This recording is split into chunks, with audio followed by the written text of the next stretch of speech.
Partia Aleanca e Maqedonisë për Integrimin Evropian shpreh shqetësimin e thellë dhe kundërshtimin e vendosur të komunitetit maqedonas të Bashkisë Pushtec ndaj vendimit të qeverisë shqiptare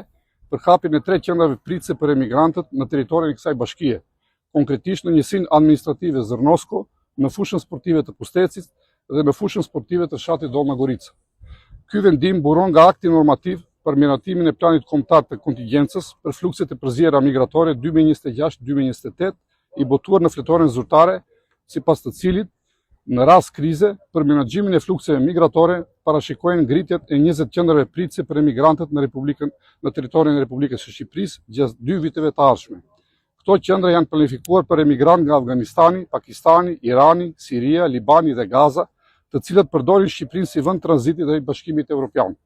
Aleanca e Maqedonisë për Integrimin Evropian denoncon faktin se ky vendim është marrë pa asnjë konsultim publik me banorët e komunitetit maqedonas të Bashkisë Pushtec, pa përfshirjen e pushtetit vendor dhe pa dialog me aktorët lokal, duke shkelur rënd parimet e vetëqeverisjes vendore, transparencës dhe demokracisë pjesëmarrëse. Theksojmë se 3 zonat e parashikuara për ndërtimin e qendrave pritëse ndodhen Buzë dhe Qenit të Prespës, ndërkohë që i gjithë territori i Bashkisë Pushtec është pjesë e Parkut Kombëtar të Prespës, një zonë e mbrojtur me rëndësi të veçantë mjedisore, kulturore dhe turistike. Për më tepër, Bashkia Pushtec është shpallur zonë turistike, ndërsa fshati Zrnosko është përfshirë nga vetë qeveria shqiptare në programin e 100 fshatrave turistik. Banorët e komunitetit maqedonas në Prespë nuk kërkojnë qendra pritëse për emigrantë, por investime konkrete në infrastrukturë, turizëm, bujqësi dhe zhvillim të qëndrueshëm me qëllim shndrimin e Prespës në destinacion të mirëfill turistik dhe ndaljen e procesit të shpopullimit të zonës.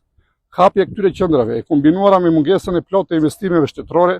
rrezikon të thellojë edhe më tej emigrimin e banorëve të Bashkisë Pushtec nga vendlindja e tyre, duke vënë seriozisht në rrezik ekzistencën dhe vazhdimsinë e komunitetit maqedonas në këtë zonë. Aleanca e Maqedonisë për Integrimin Evropian i kërkon qeverisë shqiptare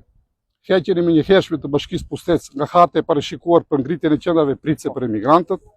planifikimin dhe realizimin e investimeve konkrete në infrastrukturë dhe zhvillim lokal, duke marrë parasysh faktin se zona e Prespës është lënë pas dore nga të gjithë qeveritë gjatë 35 vitet e fundit. Aleanca e Maqedonisë për Integrimin Evropian leson se ky vendim përbën cënim të drejtë të neni 16 të ligjit për mbrojtjen e pakicave kombëtare në Republikën e Shqipërisë, i cili ndalon shprehimisht marrjen e masave shtetërore që ndryshojnë ose synojnë të ndryshojnë përbërjen demografike të njësive të vetëqeverisjes vendore të banuara nga pakicat kombëtare. Vendosja e qendrave pritëse për emigrantë në një bashki me popullsi autoktone maqedonase